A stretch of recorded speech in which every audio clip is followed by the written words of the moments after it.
पश्चिम बंगाल में शुभेंदु सरकार गुंडे बदमाशों की रस्सी परेड निकाल रही है। संदेश दे रही है कि अपराध के प्रति जीरो टॉलरेंस है। तो अब महिला सुरक्षा को लेकर मुख्यमंत्री शुभेंदु अधिकारी ने दुर्गा वाहिनी उतार दी है, जो मनचलो शोधों का इलाज करेगी। यानी अब अगर किसी मनचले ने बंगाल की किसी भी बेटी को गलत निगाहों से देखा तो उसकी शामत आने वाली है, क्योंकि अब उनका ऑन द स्पॉट इलाज करने के लिए दुर्गा वाहिनी ब्रिगेड उतरी है। गुलाबी रंग की बुलेट पर सवार होकर ये शहीदों की शामत बनेंगी। गुलाबी जैकेट प्रतीक है। ये महिला सुरक्षा की कमान महिलाओं के हाथों में है। जैकेट पर मां दुर्गा की फोटो के साथ लिखा है दुर्गा, यानी अपराधियों का काल, और ये निकल पड़ी है गुंडे बदमाशों का हिसाब करने के लिए। খুবই ভালো উদ্যোগ।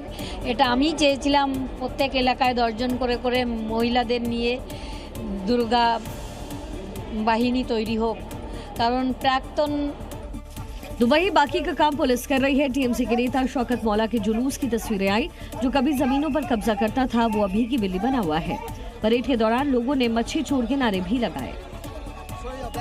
पश्चिम बंगाल में टीएमसी नेताओं में अंडे का खौफ चल रहा है। टीएमसी नेता नूरुल इस्लाम को जब पुलिस कोर्ट में पेश करने जा रही थी, उसी समय उन पर अंडे से हमला किया गया। हालांकि बंगाल हाई कोर्ट ने इस पर कड़ा रुख और ऐतराज जाहिर किया है। उन्होंने यहां की बंगाल पुलिस से जवाब मांगा है कि इस तरीके से हमले कैसे हो सकते हैं, और ये जो अंडे से हमले हो रहे हैं, इसको बचाते हुए पुलिस उनको ले जाती हुई दिखाई दी। यहां से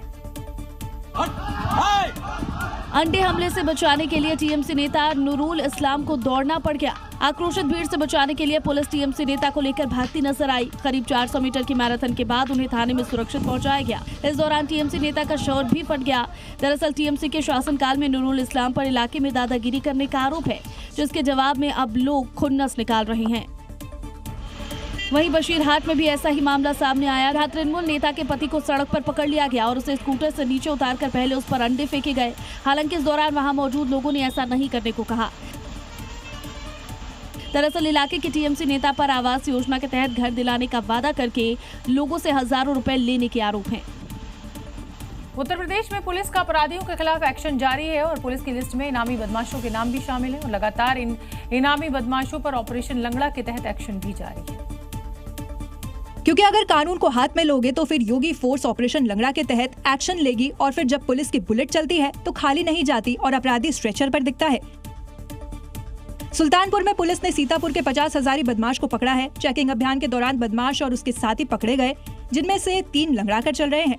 आरोपियों के पास से अवैध हथियार और करीब 11 लाख का सामान बरामद हुआ है। हाथरस में भी योगी फोर्स के निशाने पर 25,000 का इनामिया आया। आरोपी की मोना ठाकुर की गैंगवॉर के मामले में तलाश थी। आरोपी हाथरस से भागने की फिराक में था, लेकिन जैसे ही पुलिस को सूचना मिली, आरोपी को घेर लिया गया। इसके बाद एनकाउंटर में आरोपी ने फायरिंग कर दी। जवाबी कार्रवाई में मोना के दोनों पैरों में गोली लग गई और अब वो अस्पताल में स्ट्रेचर पर पड़ा है। यूपी में मैसेज साफ है, कानून के तहत चलोगे तो सेफ रहोगे, वरना योगी फोर्स के पास हर अपराधी के लिए एक बुलेट रेडी है।